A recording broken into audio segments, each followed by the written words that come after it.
Hello, Aya. Hi guys, I hope everyone can hear me. This is Karen Ondwasi, the chair for the GIMAC network. So in case anybody can't hear me, please just drop down a note and we can get back to you, yeah? So first of all, welcome to this meeting. Sorry it was on short notice, but I'm glad we have at least 21 participants joining in. I believe we'll represent the rest who are not able to join in. So we are having this meeting just to discuss basically how we as youths can be involved so that we can create more awareness on Corona, so that we can protect our continent, yeah?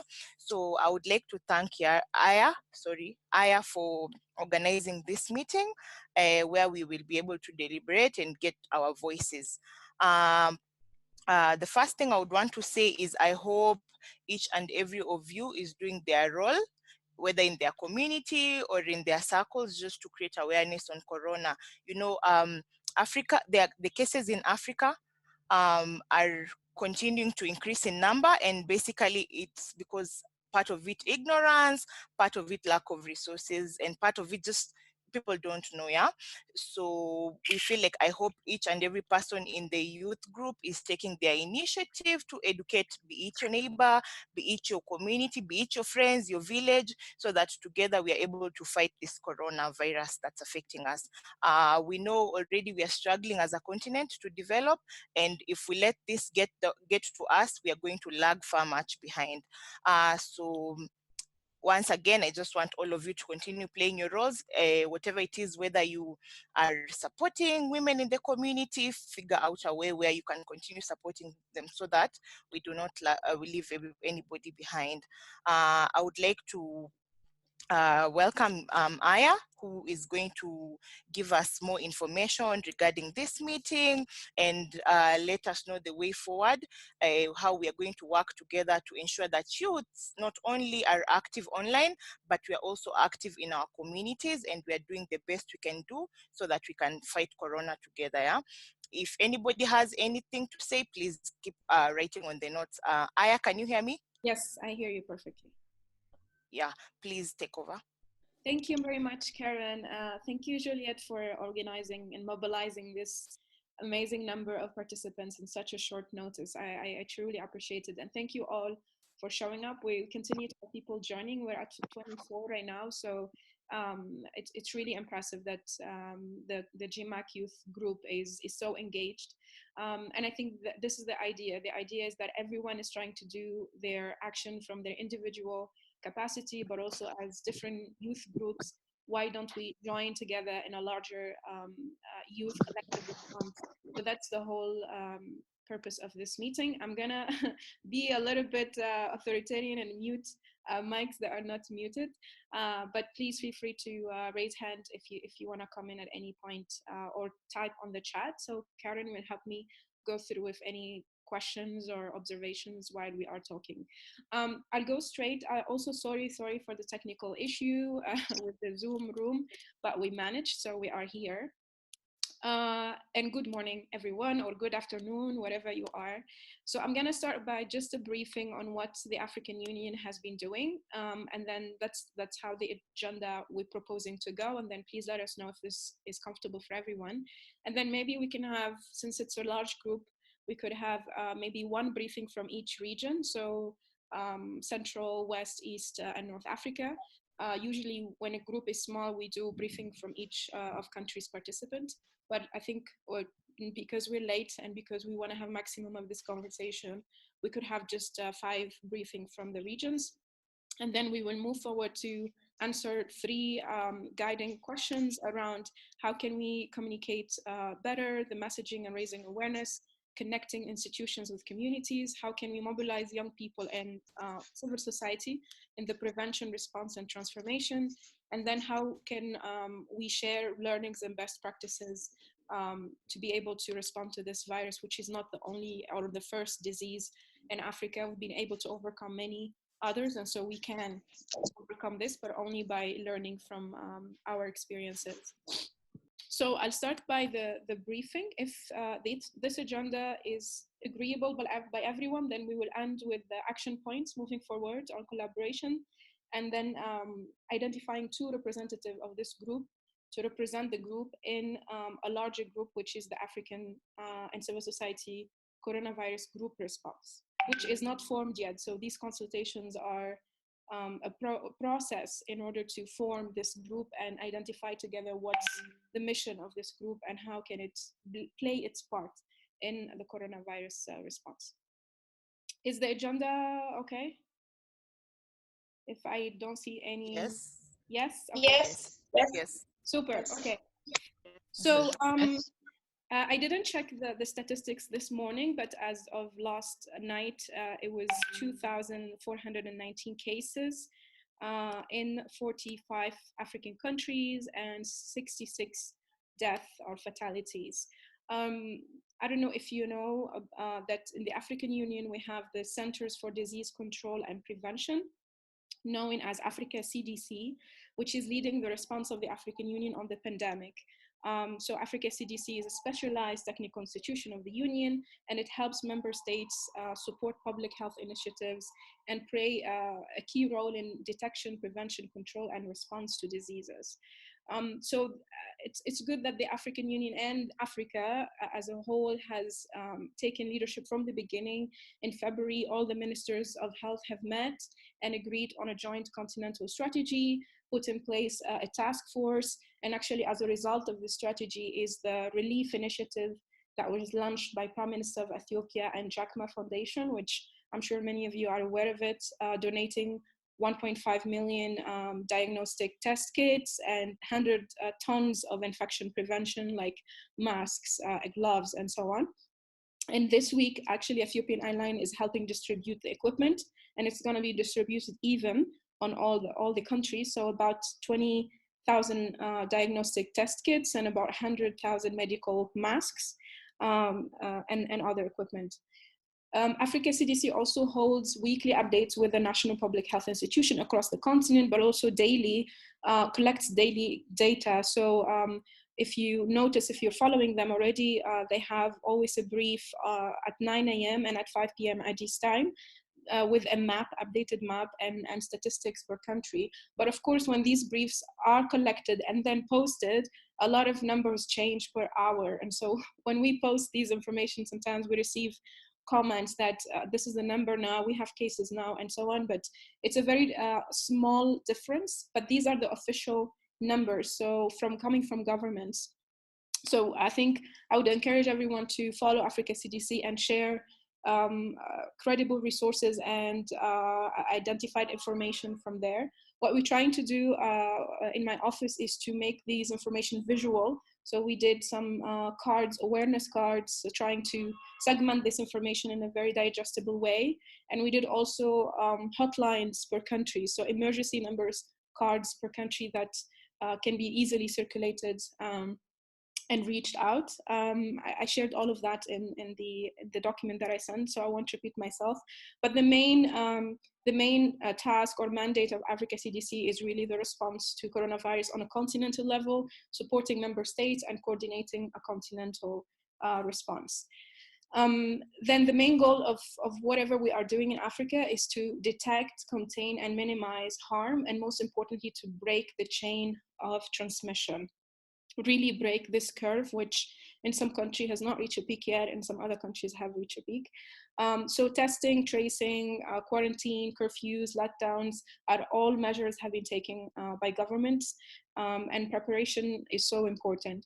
But I think from different conversations we've been having, whether here at the African Union, and when I started these online consultations with young people, I would say there are two main challenges that we're facing for us to be able to engage more as young people. One is there is either a denial that this virus exists in at all, that it's not real and it's not taken seriously and people continuing their lives normal, or there is a fear to the point of panic. So there are two extremes from behavioral of people, especially young people. And then the second biggest difficulty is everyone is saying is a communication challenge and raising awareness a challenge, But underneath that, there is a divide and a lack of trust between citizens and African governments or leaders or authorities, especially from young people.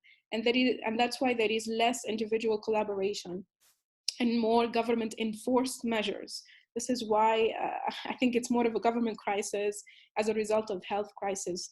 And that's why I think also that we need a collective youth response that can address these challenges, because we are the most placed to act and engage with our peers and find these trusted messengers who can influence behavioral change in the community, like artists, influentials, religious leaders, community radio. So all of these channels, I think are important, and us as young people who can influence our circles of networks, rather than relying on people to abide by government measures, because we have to face it in Africa. We have this distrust with institutions. So we can be really that bridge to accelerate response, and to really put responsibility on youth and citizens by large. So this is just an overview and what's happening at the African Union and why we are here. And I really look forward to hear from you what's happening in the regions, in the countries, and also moving forward with the guiding questions, we can reach out to some ideas on how we unite our efforts and play our part as a collective.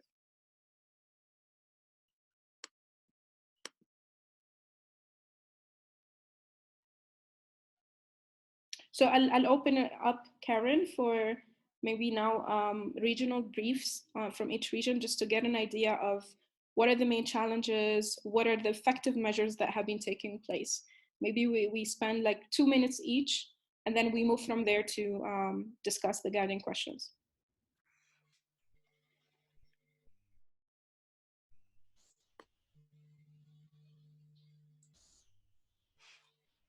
Hello there. So we have different representatives from, we have different representatives from the different regions. So I want to open it up to anybody from the Eastern region. Just give us a brief update so that at least we get each and every, not every person, but at least a larger percentage of the group speaking, so that it's just not me and you speaking. So anyone from the Eastern region, Northern region, Central region, please update us on what's happening. Imelda, please mute your microphone. Yes, I was saying I would want at least people from the group to also air out, so that they're just not listening to us. So any volunteer from any of the regions, just to give us a brief update on what's going on, what has been happening. Overall, I would say like the challenge has been lack of communication, because people do not know, some people don't know exactly what's corona, especially in the local communities. There's lack of that. But I would love to also hear members of my network just to speak, so they also get a chance to let us know what's happening. This is Catherine. Can you all hear me? Yes, Catherine, we hear you. Yes, all right, yeah. We can hear. Yeah, I'm from Kenya. I'd just like to probably give an update from the region. I want to just give a disclaimer that this is information I've been receiving from the internet and mostly from the Africa CDC, WHO, and following updates from government. I think for now it's just important to note that most of the East African countries have surpassed more than 10 cases. As of maybe the day before, it's only Uganda that had less than 5, but now they have over 10. So increasingly, we are seeing the natural curve of the epidemic spike up. And I guess it's important for us to notice. I have public health training, so it's important for us to notice, and just as we share the information, to brace ourselves. I don't know, if you can speak a bit as to how the African Union is preparing for the spike in the next 2-3 weeks, because we will see much more cases increase as our governments do tracing. I know Kenya is doing a tracing of up to over 700 people.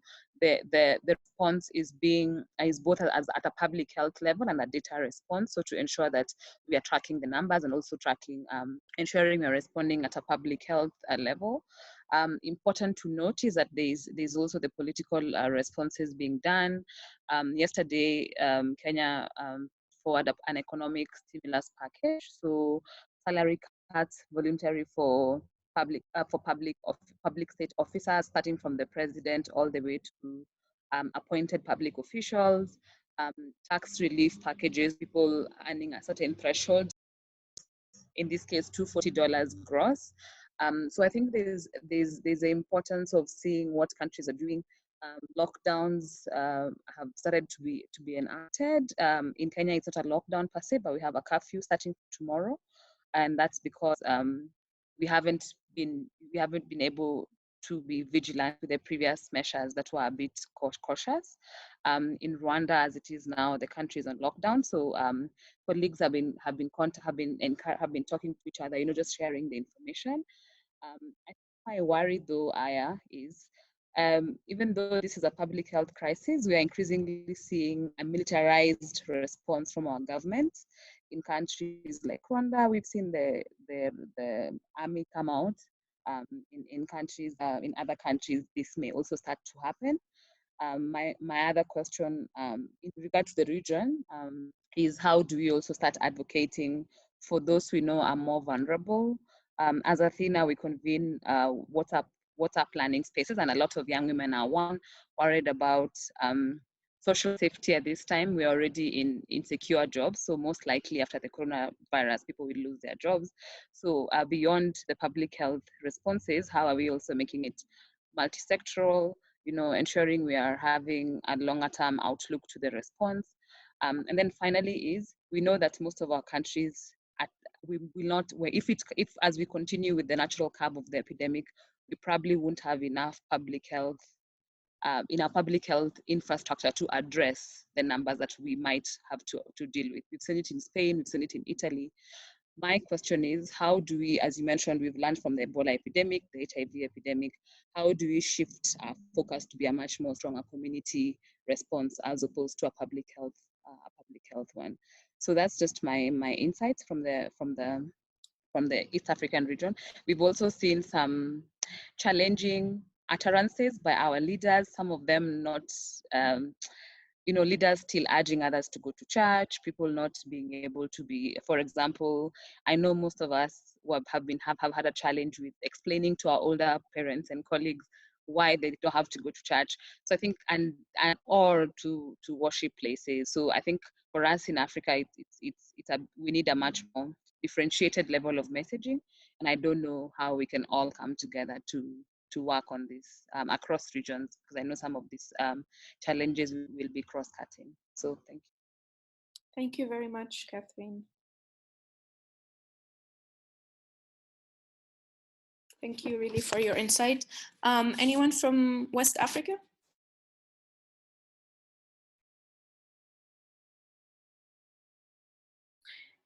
Yes, my name is Dede from Togo, West Africa.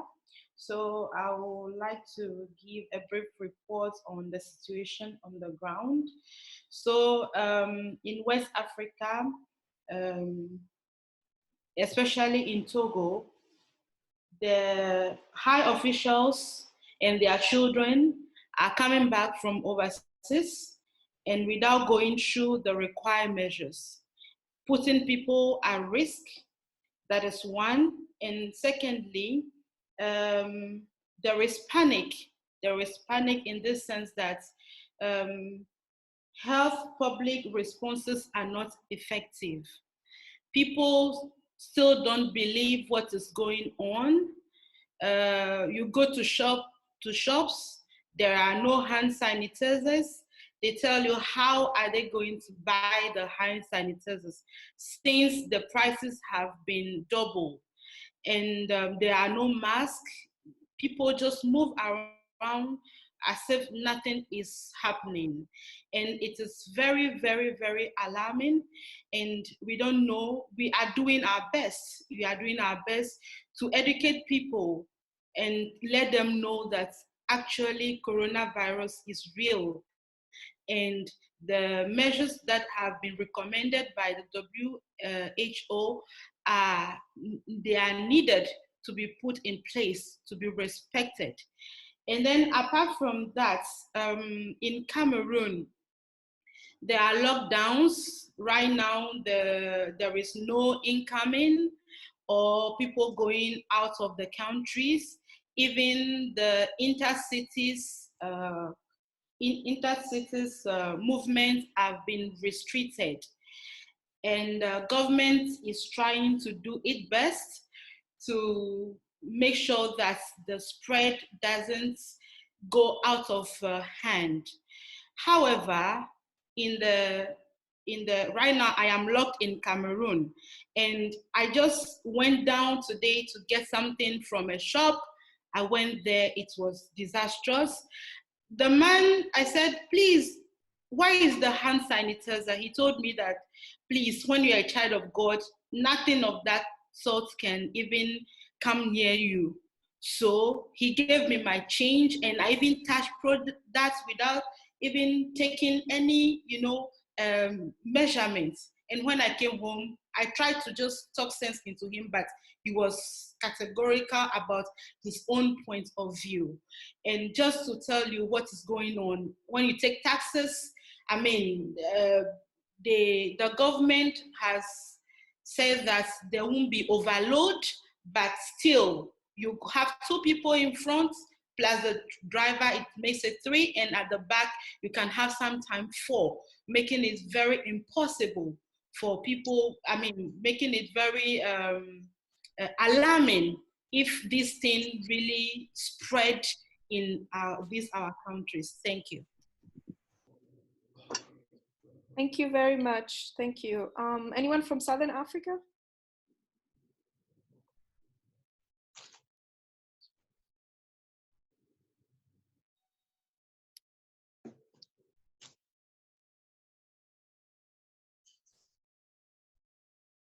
South?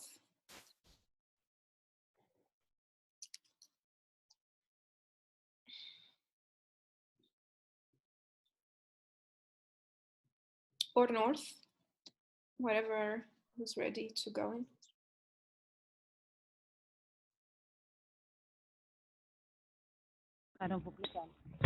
Hello. Hello, yes.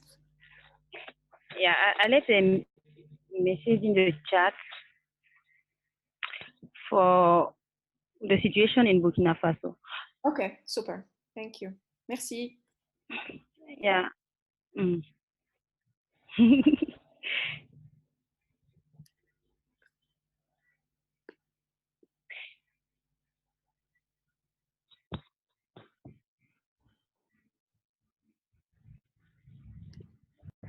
So I don't know, Karen, if you know someone and you can put on the spot who is from Southern or Northern Africa.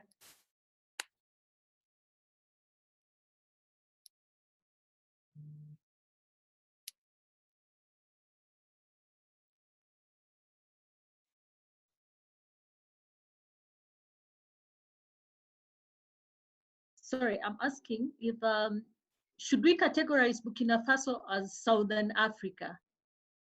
Burkina is West Africa. Oh, West Africa, sorry. Yeah. Okay, sorry about that. Thank you. It's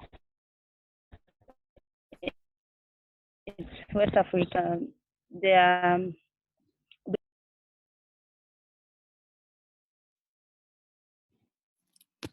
I'm sure there is someone from the southern part on this list. Please feel free to share with us. Even 1 minute of briefing will be useful for everyone.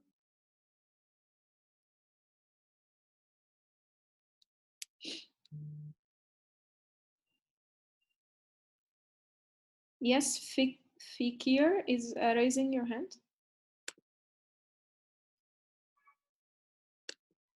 Hiya, through you, I think Emelda is online, and Emelda, I think, is from Zimbabwe. Mm-hmm. Okay, Emelda, you would like to come in?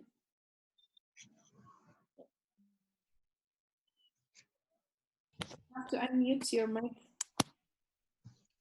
Speaking.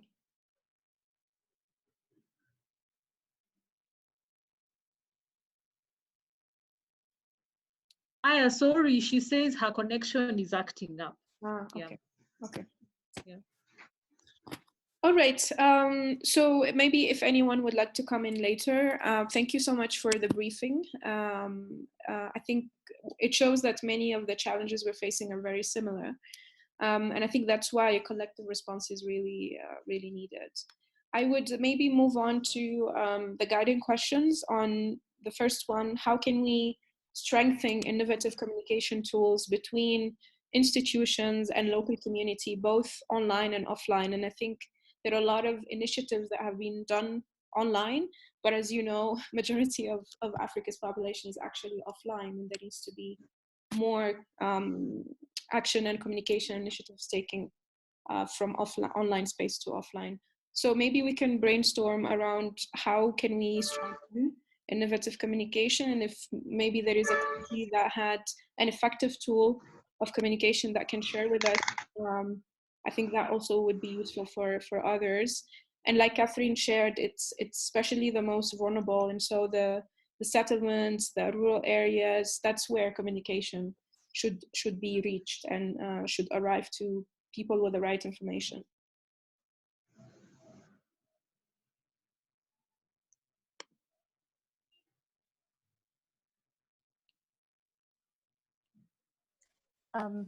Hi everyone. Hi, My Mercy. name is Masi. I'm from Kenya. And I just want to talk about the communication going forward. We are targeting young people, and adolescent girls and adolescents are in this group.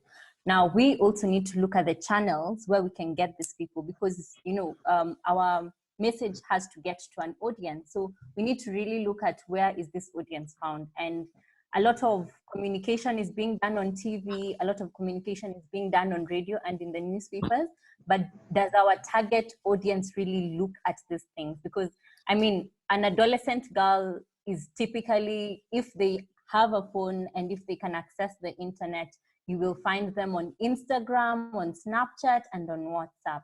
Like their life rotates around those three major communication platforms. So we also need to have a specific targeting, kind of identify this age bracket, this is where we'll get them, and also what appeals to them. Because how I disseminate information, one of my doctor friends was sharing with me this morning about how social distancing, isolation, quarantine, people don't even understand those terms as of now. So he was proposing the idea to use simple language that can be understood. For example, instead of telling them social distance, you can just say shop once a week, breaking down the language to a way that can be easily understood. Like I've said, the younger adolescents, we might find them on Instagram, WhatsApp, and perhaps WhatsApp and Snapchat. We might not really find them so much on Twitter. That's for the a different age bracket, perhaps from 18 people in campus. We might find them on Twitter and on Facebook. So that's something that I think is important, especially in communication. And then we also need to look at how to also communicate about safety. One thing that I find is being overlooked by most governments is the fact that so many people have been asked to leave school, to come home, but so many adolescent girls and young women are not safe at home. So many of them are actually right now victims of sexual and gender-based violence as they stay at home. So we also need to look at messaging that gives them ways, not just to prevent themselves from getting corona, because they might never get coronavirus, but they might become victims of sexual and gender-based violence during this time. So we also need to put that in the communication that is going out. How can you protect yourself from the impact of this? And so that we don't just address the main issue, but also the other surrounding quote-unquote hygienic factors with regards to, and then we can also talk about, we can also give them hope, because some people do not have employment, so we can give and suggest recommendations for how they can, perhaps we can recommend ways they can earn money working from home. We can recommend perhaps liaise with governments and see which online working platforms are there. We can recommend things that they can do. I saw from Facebook that there's one of the people recommended free MOOC courses from the Ivy League universities that people can do. So, we can also not just give them what not to do, but what to do in this time, how to take advantage. So that's something that I think the messages that can go into the communication that is being sent out. I would also recommend that we can also give a challenge. I was seeing that the UNWTO has given out a healing solutions challenge. So they're inviting all young people who are innovative to come up with a healing solutions challenge.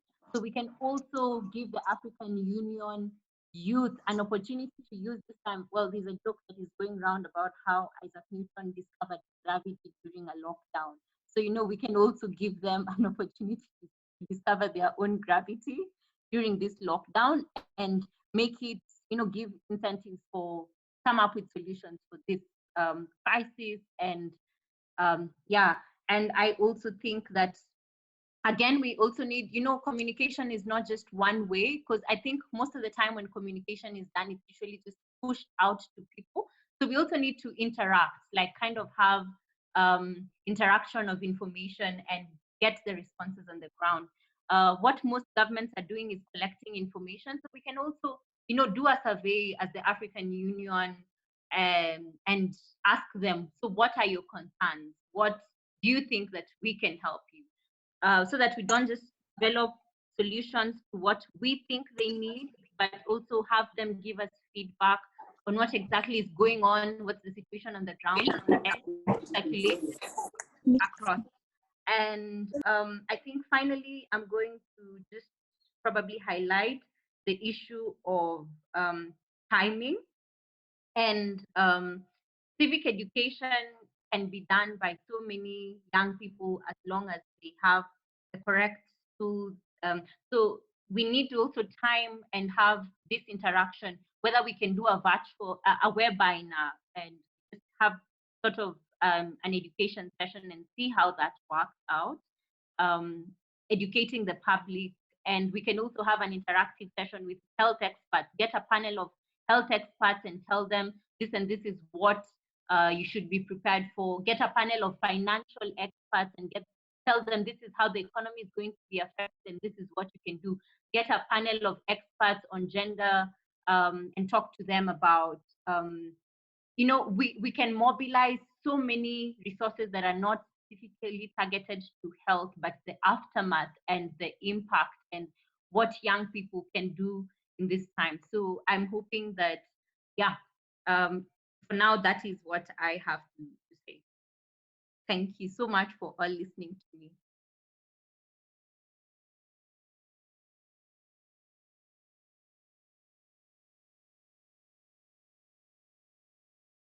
Thank you so much, Mercy, for that brilliant set of ideas. I think it really touches on the three phases of preventive phase and affected community, and then the post-crisis needs, which is multi-sectoral, as Catherine said, and addresses many of its unemployment and socioeconomic challenges. I like the idea of the survey. I like the idea of incentives for solution creation. I think also for GIMAC youth, you would be brilliant on developing a comms strategy with targeted audiences and different tools of communication. So yeah, a lot, you give us a lot to think about. Any other one would like to come in on the communication question?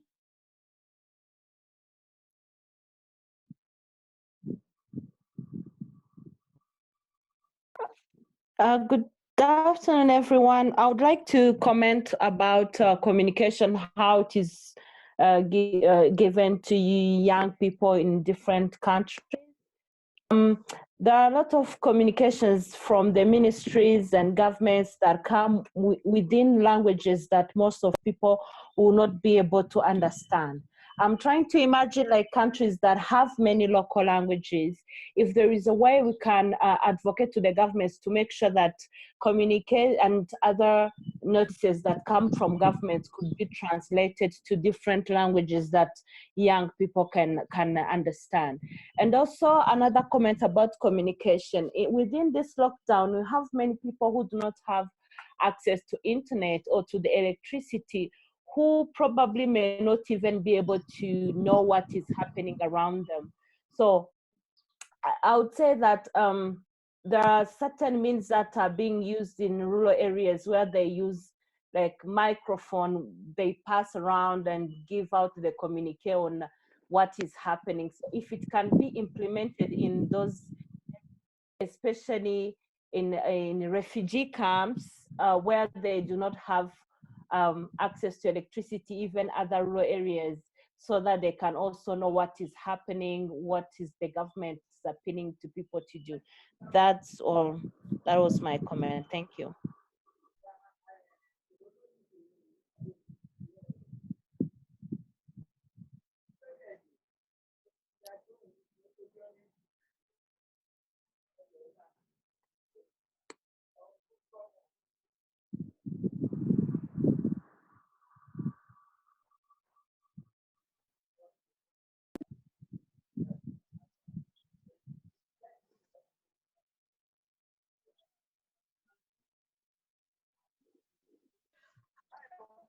Hello, hi, can you hear me? Yes, Yes, I can hear you. Yes. Yeah, just an additional to what Laura has mentioned is the different initiatives that the youth is doing. For example, the PAWE alumni of Rwanda, we decided to raise some money because we have some youth-led initiatives in terms of online businesses that deliver food and whatnot. So there's a service on the deliveries whereby you can send care packages to areas that do not have. So what we have done is fundraise and get money together, raise money, and send to these areas. So we are currently working with the care food. With the online service to be able to at least deliver some food to different areas. So these are some of the youth-led initiatives that a society, some of us can come up with and say, okay, now for us to support our community, let us at least come through with a way to help our societies by, raising money amongst ourselves and helping our community. So that is one way. Thank you. Allow me to please add on what she said. I also do small initiatives, so I would also urge all the youth in this group, like she has said, in small ways. If we wait for the government, it's going to take a whole process.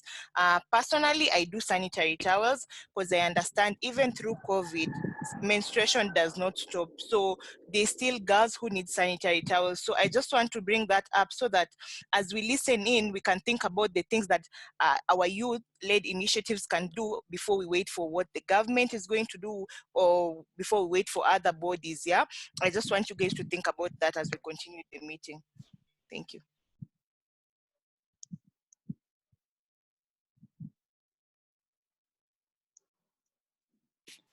Thank you very much. Thank you for sharing that. I think we will just move on to the next question and explore how we could mobilize and organize not only young people, but also civil society, non-governmental actors. Like Karen was saying, we cannot wait just for government action. We have a role to play in prevention, response, and transformation of the crisis.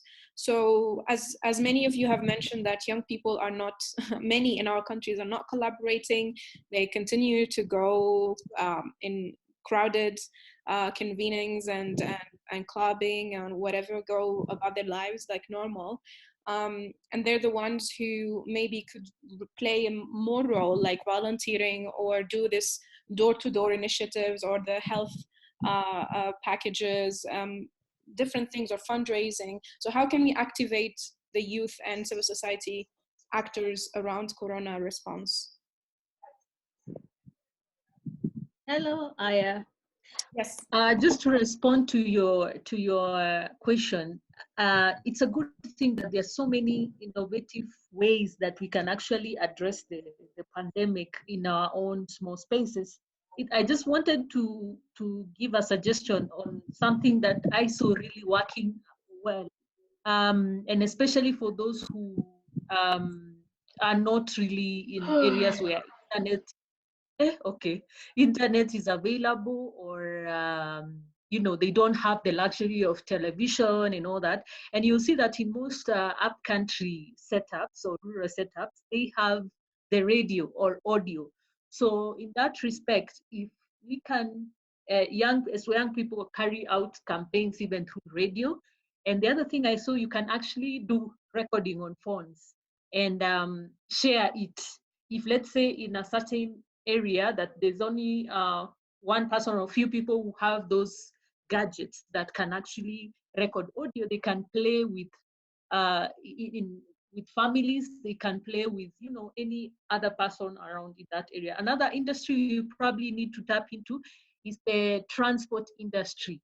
Realize that in upcountry setups and also some urban centers, the mode of transport is public means. So having such kind of recordings, even playing in public transport, can really help, as opposed to just, they listen to a lot of audio on their way to wherever they want to go. And now that the fact that even in the transport system, they are actually implementing some measures. Like in Kenya, instead of carrying 14 people, they are actually carrying 8 people, meaning there's an empty seat between 2 people.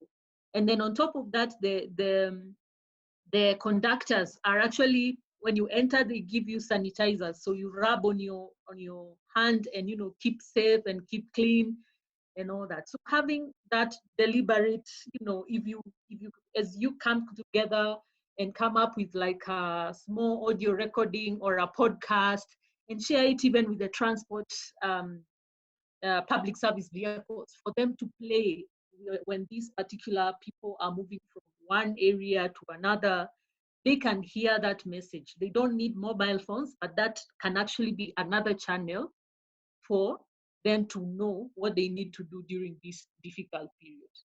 Yeah. That's all. Thank you, Juliette. Merci.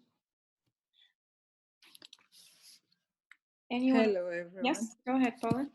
Yeah, yes, my name is Paula, and I'm calling from Kigali, Rwanda. On top of what we are talking about the tools of communication, before we talk about the tools, I would also want to talk about what do we convey out there, because so many we have now in the age of internet and social media and everything, there's too much information that comes to, but how are we conveying real and collective information that will go outside there to help people?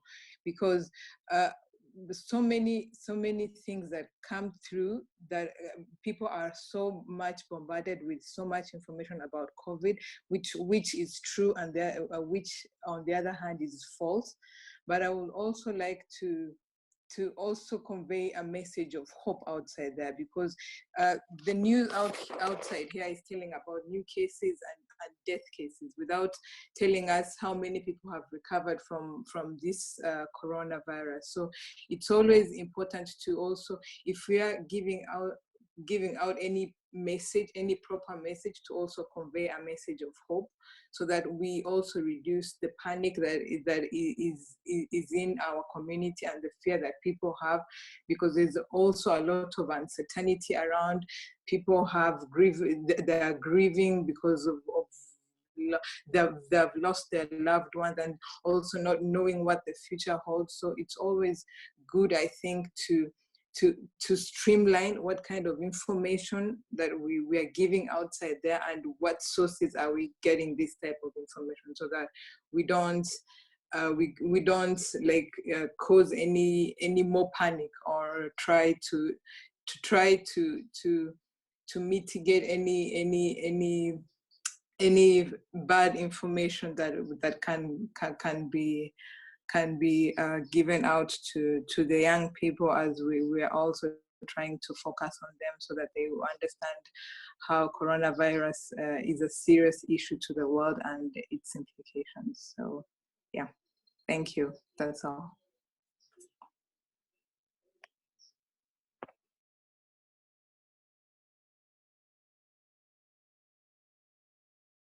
Oh, I would like to say, can you hear me?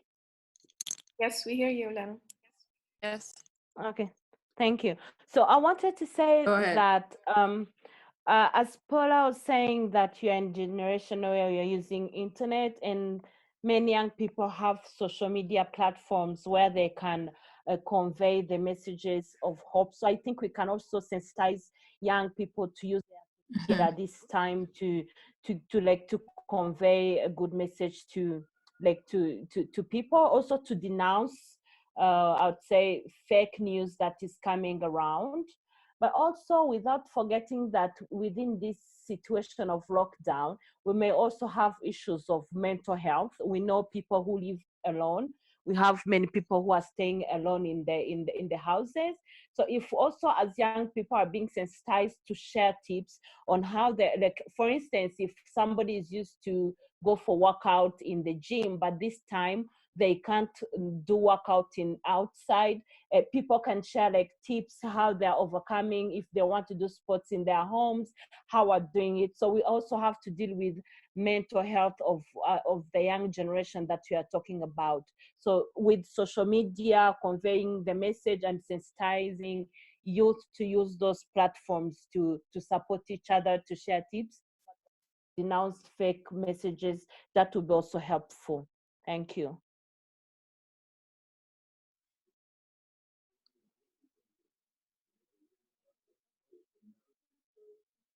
Hello?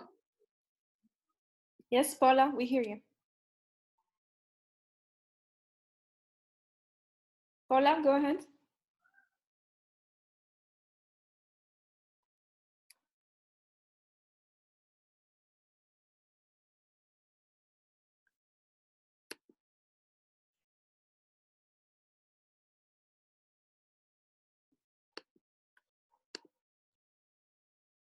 Lucy, yes, go ahead.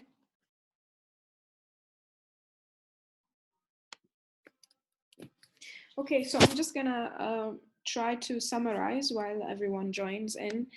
I think there have been a lot of emphasis on civic education and how we can do that in innovative ways. In using the transport industry, for example, for dissemination.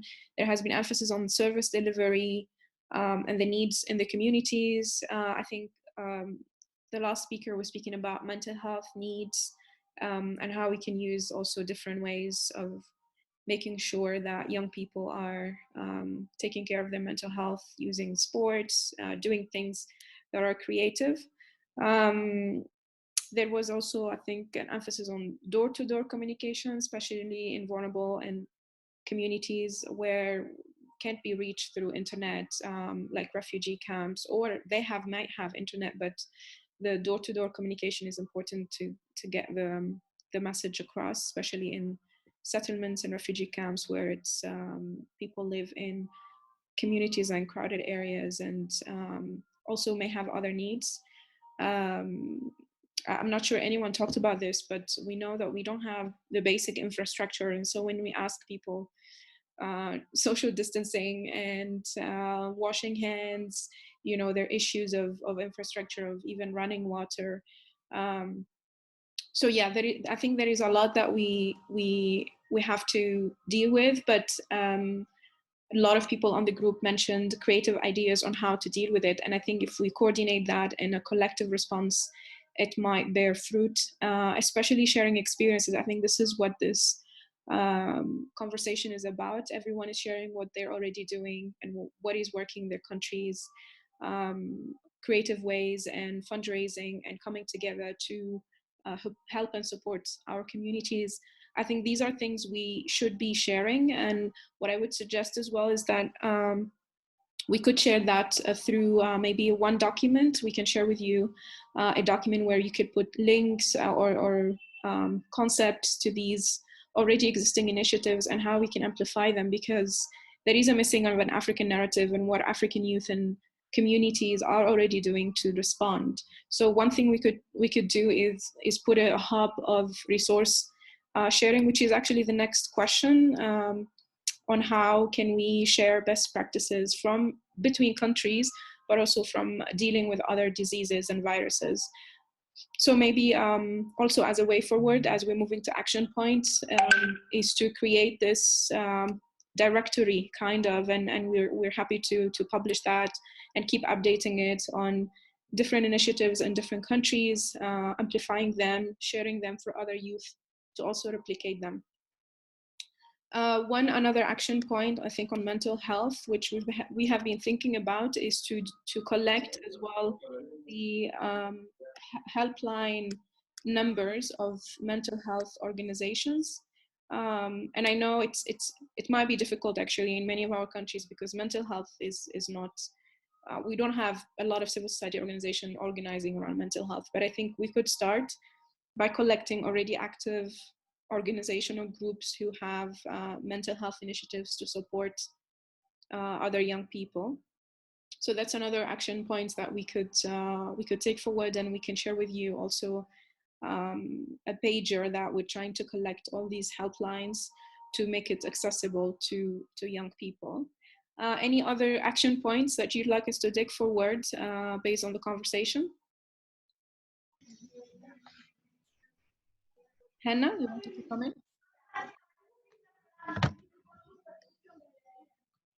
Hannah?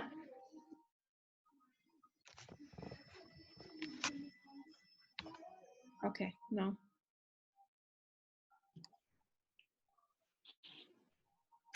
Yes. Hello, I'm Cecilia from Tanzania. Yes. I think on the action point, I think inclusion of the language. I think someone, I don't remember if it's Messi or someone talking about how are we going to have the message that is well packaged but has different language so that it can reach everyone. Thank you.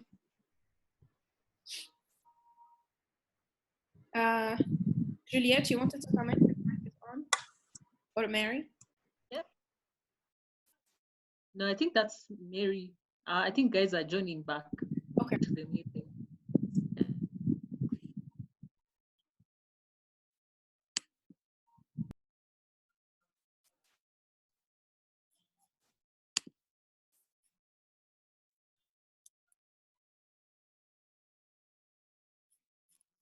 I think one more action point is a comms strategy to put all of these ideas together in one place. I know we all also busy going about our lives, so I think just putting a strategy and everyone can pick on one component, if it's a translation to Kiswahili, or if it's targeting radios, or if it's creating different levels of messaging. I think what we need is also a comprehensive communication strategy, and I'm already looking to Mercy for that because she's brilliant.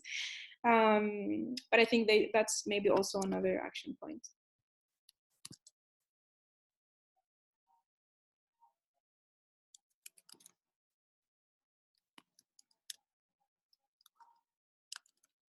I see Karen asking if you can go through all the action points that we've listed. I think communication strategy is one of them.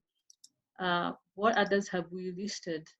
Yeah, so communication strategy, a kind of directory or a library of African initiatives and best practices from different countries, whether it's government level, civil society level, or youth or community level.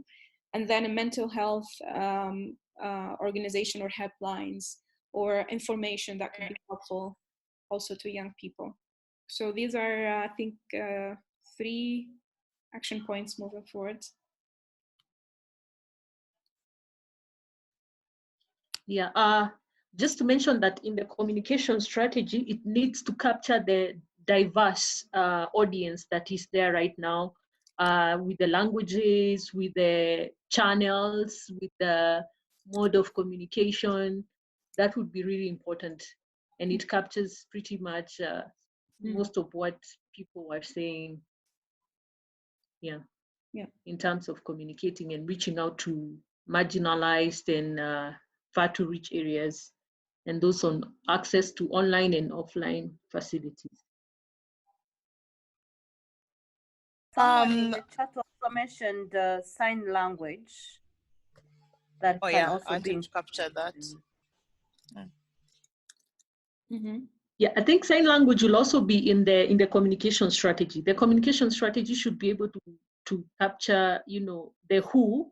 If the audience is like persons living with disabilities, then they know this and this needs to be used. If it's communities living in areas where internet is a challenge, what kind of communication that is needed to reach out to them?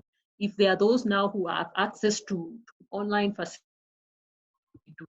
to that regard, it should be able to cut across different kind of situations and scenarios.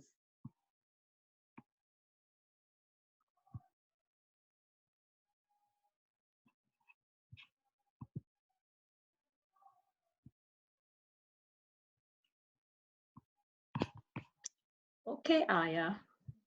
All right.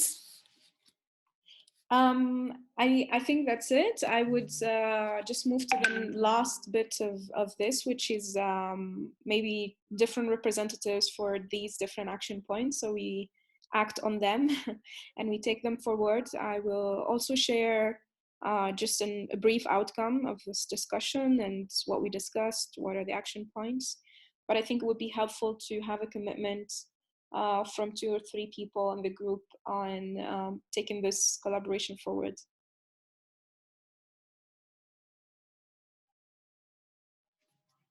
Would I propose we have a representative one from East and another one from West, just so we, balance the situation according to different parts of the continent.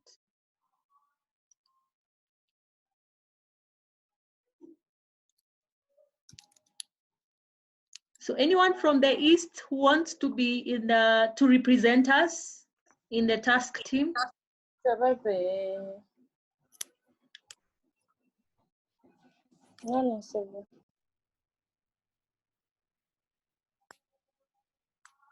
East Africa, anyone who wants to represent us in the task team? We need like 2 people, like Aya has said, then we'll have one from East Africa and another one from West Africa. Also, I feel like there's some people who've left the meeting. I don't know how we are able to include them so that we're not leaving them outside and they would want to be a representative. Okay, so in that case, maybe we would leave that as a conversation in the group, and we don't have to decide on it now. But let's say we would just need 2 from different regions representing the group with 2 different skill sets as well. And then I will send maybe the action points, and based on that, people can choose because they will be driving these action points moving forward. Does that sound good? Yeah, that's okay. Absolutely. That would work. Okay. Okay, great. So before I leave the floor to Karen to close, I just wanted to thank you again very much. Thank you, Juliette, again, for mobilizing this meeting. Thank you for everyone who joined and shared their experiences and the amazing work you're doing on the ground. So proud of you. Let's keep leading by example. Let's keep sharing. Let's keep collaborating. We're in this together, and you have my support. If I can support in any other way possible besides this engagement, I'm available, and I'm here to support all my sisters in the GIMAC group. Thank you very much. All right, thank you so much, Aya. And thank you for everybody who joined us. Once again, I just want to really repeat on this.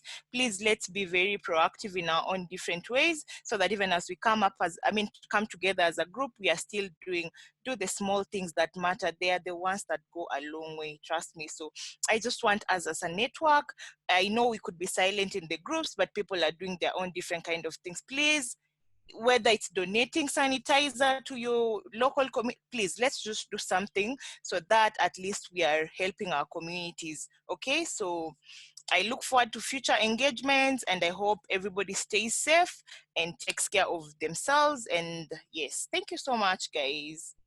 Anybody who has an issue, please, you'll raise up in the group, and we'll keep on having this conversation.